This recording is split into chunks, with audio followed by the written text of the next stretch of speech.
ఈ దీపావళికి మంచి స్వీట్ రెసిపీని తయారు చేసుకోవచ్చండి. అది ఎలాగో ఈ వీడియోలో చూడండి. నమస్తే ఫ్రెండ్స్, నేను మీ Vandana. Welcome back to Vandana natural kitchen.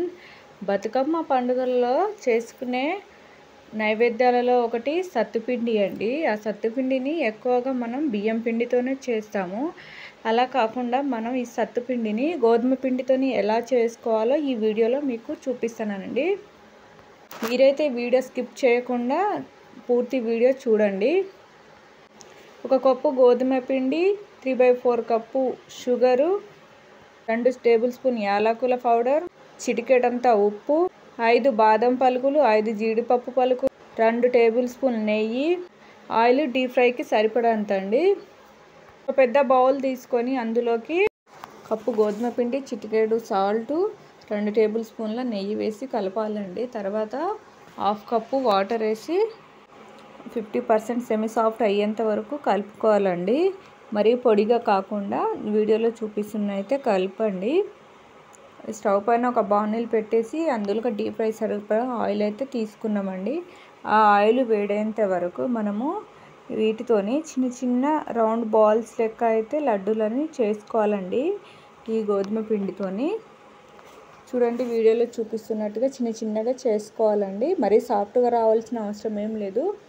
Oil వేడైన తర్వాత ఈ లడ్డులన్నీ అందులోకి వేసి 7 to 8 మినిట్స్ వరకు వేయించాలండి. గోల్డెన్ బ్రౌన్ కలర్ వచ్చేంత వరకు వేయించి పక్కన తీసుకోవాలండి. అదే బాణీలో జీడిపప్పు, బాదం వేసి కూడా వేగనీయాలండి. అవన్నీ వేగిన తర్వాత వాటిని కూడా సపరేట్గా ఒక ప్లేట్లో అయితే తీసుకొని స్టవ్ ఆఫ్ చేసుకోవాలండి. ఇది తెలంగాణ బతుకమ్మ అప్పుడైతే బాగా స్పెషల్ అండి సత్తుపిండి. మన సత్తుపిండి గోధుమ పిండితో నేను ఫస్ట్ టైం చేస్తున్నాను. బియ్యం పిండితో కూడా చేస్తారు, అంగన్వాడీ పిండితో, ఆయా పిండితో కూడా చేస్తారండి. మిక్సీ జార్లో షుగర్ తీసుకొని మిక్సీ పట్టేసినాక అందులోకి 2 టేబుల్ స్పూన్ల యాలకుల పౌడర్ వేసి అందులోనే ఈ లడ్డూలు అనేది యాడ్ చేసుకోవాలండి. యాడ్ చేసుకొని మెత్తగా గ్రైండ్ చేసుకోవాలి. అంతే అండి, సత్తుపిండి చూడండి మిక్సీ అయితే బాగా పట్టేసుకున్నామండి. దాన్ని ఒక బౌల్లో తీసుకొని సపరేట్ చేసుకోవాలి. తర్వాత జీడిపప్పు, బాదం అనేది అందులోకి వేయించుకున్న జీడిపప్పు, బాదాన్ని అందులో కలుపుకోవాలండి. జీడిపప్పు, బాదం అనేది ఆప్షనల్ అండి. అవి వేస్తే టేస్ట్ అనేది చాలా బాగా వస్తుందండి. చూడండి, సత్తుపిండి అనేది రెడీ అయిపోయింది. చూస్తున్నారు కదా మీరు వీడియోలో.